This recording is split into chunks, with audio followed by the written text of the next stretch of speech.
pamatarong ang taong makasasala, thus saving him. Aron nga maluwas kini mga taong makasasala. This morning from our text, we will look at the three aspects of this legal theological term called justification to help us understand how God saves sinners. Nining buntaga tulog aspito atong hisgutan aron atong masabtan kini usa ka legal o theological nga termino na saysay kanato ug magpasabot kanato giunsa sa Dios pagluwas ang makasasala. First aspect, let us look at the explanation of justification. Let's read again verses 15 and 16. We who are Jews by birth and not Gentile sinners know that a man is not justified by observing the law, but by faith in Jesus Christ. So we too have put our faith in Christ Jesus, that we may be justified by faith in Christ, and not by observing the law. Because by observing the law, no one will be justified.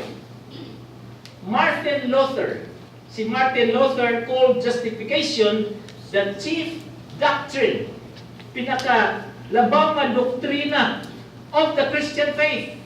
It is so important, grabe ka-importante kini maong doktrina, that if you do not understand this doctrine, you really do not understand Christianity at all. Kung di kini mo masabtan nga pulong o kini nga pagtulunan, wa pa gyud nimo masabti ang Kristyanismo. If we read again verse 16 slowly, tanawa ang mong Biblia. I don't mind you not looking at me at this point, but look at your Bible, verse 16. There are several words that are repeated here. Paul mentions faith 3 times. Justified 3 times. And law 3 times. You see, if you studied law, you will understand Paul being a lawyer in those days. Bisa dinhi mo makita na mga pulong evidence, and in fact, this term, justification, is a legal term. Paul repeats himself, usay mao ni ang puol sa pag-study og balaod kay balik-balikon yun ang word. Ang tumong niya na aron ma-minimize ang pag-misinterpret. Usay ato nimang i-assume nga nasabtan na nato kay mo na niya atong isgutan diri sa babaw, but in the study of law, makita nimo nga balik-balikon yun ang word aron kang di masayo o di ma-misinterpret nga lahi na pud ang imong buot ipasabot mo usahay medyo puol, but if you get used to it, you will appreciate that malikayan ang ma-minimize at least ang misinterpretation. Si Paul nagbalik-balik so that we won't miss this basic truth. He wants to make sure one point clear. Kung saan ni? We are made right with God through faith in Jesus Christ, and that apart from any good works. Nga kita nahimong sakto gipakamatarong diha sa Dios pinaagi sa atong pagtuo kang Kristo Jesus ug walay labot sa atong mga maayong buhat. The word justified means to declare righteous. So na to declare righteous. It refers to the verdict that a judge pronounced mahitungod sa accused. Kung sa ganito, makita man ni nato pero di na sa TV, kung sa isulti sa judge, kung sa isulti sa judge kung ang akusado walay sala.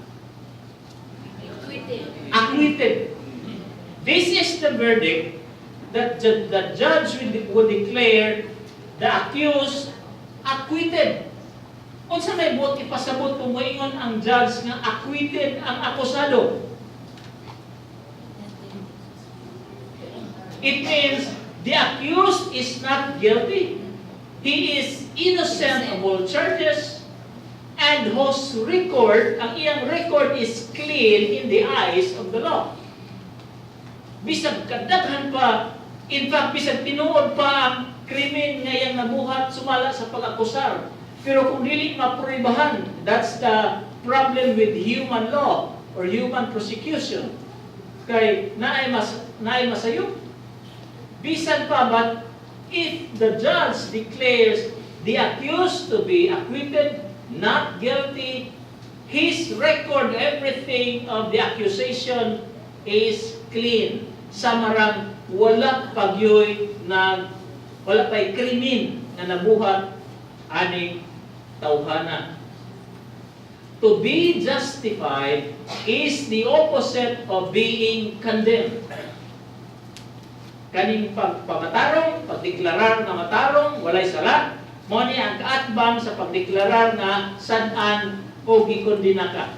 And in the spiritual realm, justification is the act of God whereby He acquits sinners. That is, He declares them innocent on the basis of the death of Christ. This gift of justification is received solely on the basis of faith. Kining pagkamatarong madawat lamang pinaagi sa atong pagtuo diha ka Kristo Jesus. Justified sinners, ang mga gipagkapantarong nga makasasala are thus pardoned, acquitted, set free, and treated as righteous. How? Sa unsang paagi na makasasala, gideklarar na walay sala, dili sad-an, inosente, na makasasala manata. Kung sige yun sa Romans, chapter, asa na Romans, chapter 6. Asa yung versikulo? Nag-declare ka nato na makasasala. Ha? 3:23. For all have sinned and fall short. Kung saan ng all, kinsa may way labot niya ng all? Ha? Tanan. Usahay na ay all in the Bible na limited in the context. But in Romans chapter 3, when it says all, it refers to all without exception. Ang tanan, nakasala o sa supay? Ha? Nakapsan, fall short. No? Actually, the picture there is missing the mark. No? Missing the mark. Kamaman mo, duwa na dart. No? Di ba na yung mark? Kanang bullseye. Bullseye. Ano mo? Dili lang ni miss the mark na bullseye na sa tunga ang imon niya sa kilid. No, that's not the picture here. Romans 3:23, the picture is, if this is the board, dart board, your dart, dart pin, falls short, meaning it in fact does not even reach the board. If this is the standard of God, your dart pin does not reach that board. It does not only miss the mark, the bullseye, but it miss the whole thing because it falls short. Wakabot. Everything we do without Jesus Christ, death on the cross, falls short. So, monay buot ipasabot. How have we been justified? Not by the law. Verse 16 says 3 times that we are not justified by works or the observance of the law. That means there is nothing we can do to save ourselves. Sorry mga kapatid. Nothing we can do to save ourselves. And the Jews did not believe this. They teach Judaism that salvation is hard work. Paningkamot. You've got to keep the law in order to be saved. And their listahan included circumcision. So ang mga na may mga tao ron o mga kultura nga dili kinahanglan magpa-circumcise, di na nadaan sila maluwas. Kaya wa man sila magpatuli. The Ten Commandments and all the other commands of the law. If you keep one, you've got to keep them all. Kinahanglan tumano nimo ang tanan. You cannot just choose which one to obey. Di ka pwedeng magpilig asang balaura ra ang pwede nimong tumano ng uban dili. As John Stott points out, this fearful delusion is a lie of the devil. Kini nga pagpamakak, baka kini nga iya sa kaaway. It cannot be done. No one keeps all the law all the times. Walay bisan kinsa makatuman sa tanang balaod sa tanang panahon. Because we live in an imperfect world, the very idea of perfection is hard to grasp. Lisod kaayo pagsabot ang pagtulunan nga kinahanglan tang mahimong perpekto kay niya tanang kinabuhi o nagpuyo sa kalibutan nga dili perpekto. If you are asked, for example, if I will ask you, do you have to be perfect to go to heaven? Now, don't answer me yet. Think about it. I'll give you a second to think about it. Do you have to be perfect to go to heaven? Ready? Ready to answer? One more. Do you have to be perfect to go to heaven? Those who say yes, please raise your hand.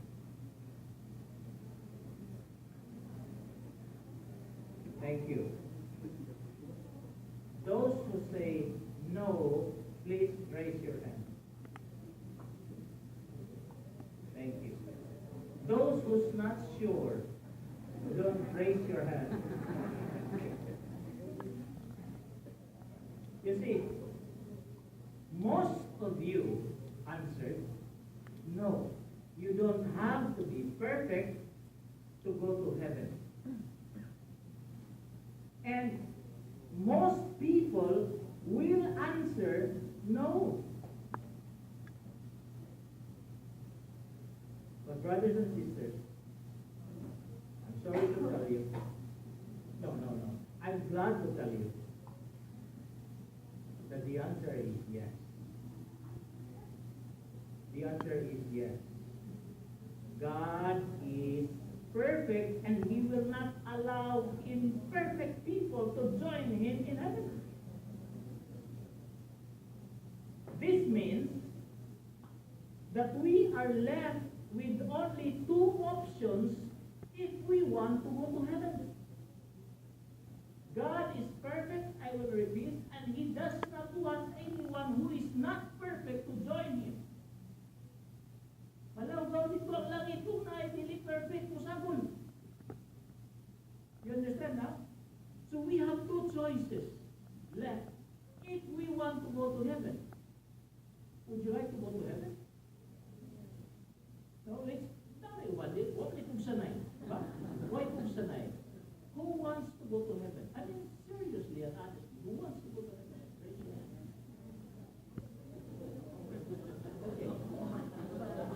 Dili na ni trick. Just your honest answer. You want to go to heaven. You are left with two options only. Number one,